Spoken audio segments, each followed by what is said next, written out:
yung may experience na hindi marunong kumain ng ice cream. Pero yung wala pa, magaling siyang kumain. The chocolate is sticking up.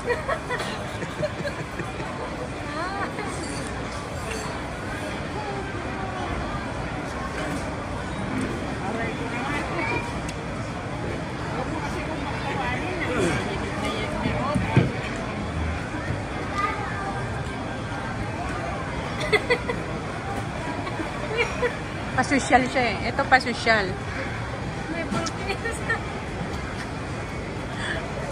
Ganyan tayo kumain ng ice cream, lalo na pag nasa labas tayo. Siyempre, pasosi. Pasosyal siya. Diba?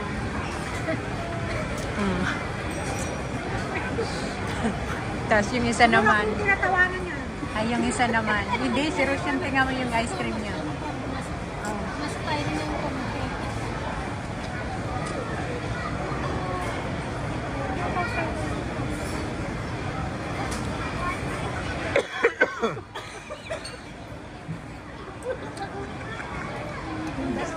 Hindi makamubon sa ice cream ni Roshan. Ito